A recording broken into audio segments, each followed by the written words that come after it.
ಮಾದರಿ ಮಾಡ್ರಿ ಇದನ್ನ ನೋಡ್ರಿ ಕೊಟ್ಟದ್ ನೋಡ್ರಿ. ಆಪ್ಷನ್ಸ್ ಇರಂಗಿಲ್ಲ.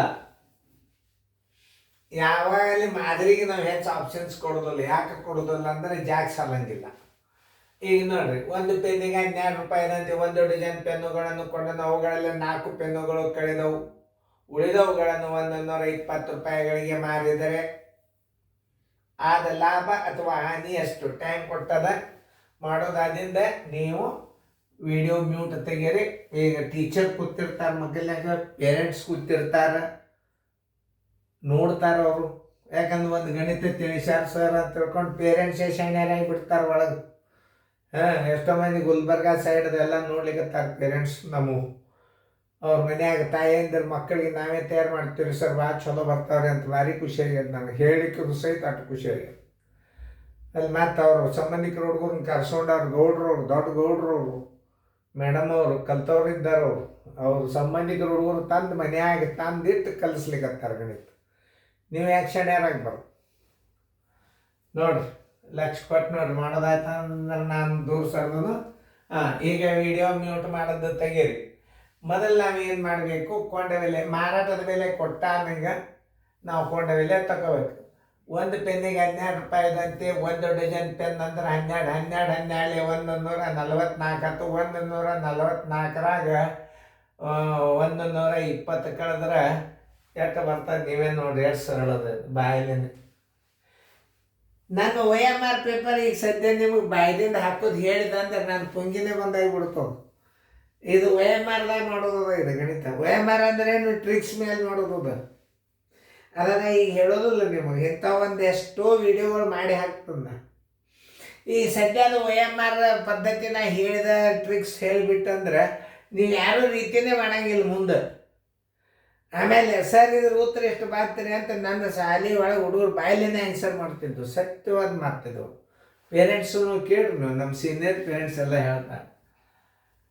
ಒಂದು ಪೆನ್ನಿಗೆ 12 ರೂಪಾಯಿದಂತ ಖುಷಿ ಆಗ್ತದೆ ನನಗೆ. ನಾ ಕಲಿಸಿದ್ದು ನನ್ನ ವಿದ್ಯಾರ್ಥಿಗಳು ನನಗೆ ಆನ್ಸರ್ ಕೊಟ್ಟದ್ದು ನೋಡಿದ್ದು ನೆನಪಾಗ್ತದೆ ನನಗೆ. ಈಗ ಅದ್ರ ಬೆಲೆ ಈಗ ಗುರುತಾಗ್ಯದ ನನಗೆ.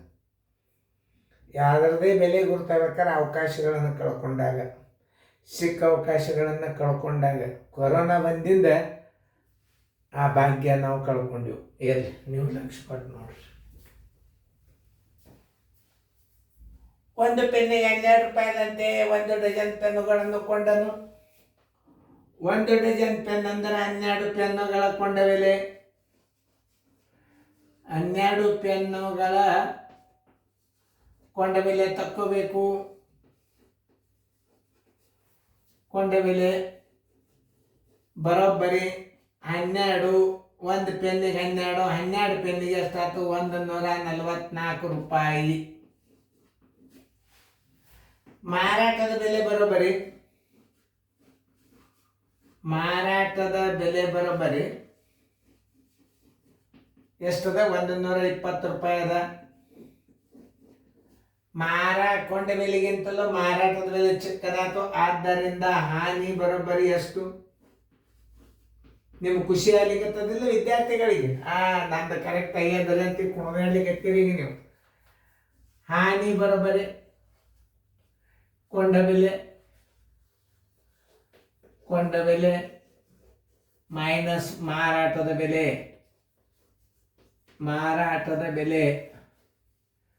ಕೊಂಡ ಬೆಲೆ 144 ಮೈನಸ್ 120 = 24 ರೂಪಾಯಿ ಹಾನಿ. ಹಾನಿ ಬರೋಬ್ಬರಿ 24 ರೂಪಾಯಿ. ಇನ್ನೊಂದು ವಿದ್ಯಾರ್ಥಿಗಳೇ ಲಕ್ಷ ಕೊಟ್ಟು ಕೇಳಿ. ಇದೊಂದು ಜನರಲ್ ಆಗಿ ನಿಮಗೆ ಮುಂದೆ ಬೀಳ್ತದೆ ಗಣಿತ. ಈಗ ನಿಮಗೊಂದು ಪಾಯಿಂಟ್ಸ್ ನೆನಪು ಮಾಡ್ಕೊಂತ ಹೇಳ್ತೀನಿ. ಇದು ಅಂತೂ ಎಷ್ಟು ಉತ್ತರ ಬಂದಕ್ಕೆ ರೈಟ್ ಹಾಕರಿ. ಇನ್ನೊಂದು ನಾ ವಿಚಾರ ಹೇಳ್ತೇನೆ. ನೀವು ಒಂದು ಪೆನ್ನಿಗೆ 12 ರೂಪಾಯಿನಂತೆ ಒಂದು ಡಜನ್ ಪೆನ್ನುಗಳನ್ನು ಕೊಂಡನು. ಅವುಗಳಲ್ಲಿ 4 ಪೆನ್ನುಗಳು ಕಳೆದವು. ಉಳಿದವುಗಳನ್ನು 120 ರೂಪಾಯಿಗಳಿಗೆ ಮಾರಿದರೆ ಆ ಒಂದು ಪೆನ್ನಿನ ಮಾರಾಟದ ಬೆಲೆ ಎಷ್ಟು ಅಂತ ಕೇಳಿದ. ಅವಾಗ ಏನು ಮಾಡ್ತೀರಿ? ಹಿಂಗೆ ಲೆಕ್ಕಗಳು ಉಪ ಪ್ರಶ್ನೆಗಳನ್ನು ಇಲ್ಲೇ ತಿಳಿಸಿ ಹೇಳ್ಬಿಡ್ತು. ನಾನು ನೆನ್ಪಿಟ್ಕೋತಾವ ಹುಡುಗರು. ಹಿಂಗೆಲ್ಲ ಕೊಟ್ಟು ಬಿಡ್ತಾನೆ. ಈಗ ಇವೆಲ್ಲ ತೆಗಿತಾನೆ, ಈಗ ಹಾನಿ ಆತೋ ಲಾಭ ಆತೋ ತೆಗೆದು ಬಿಡ್ತಾನೆ.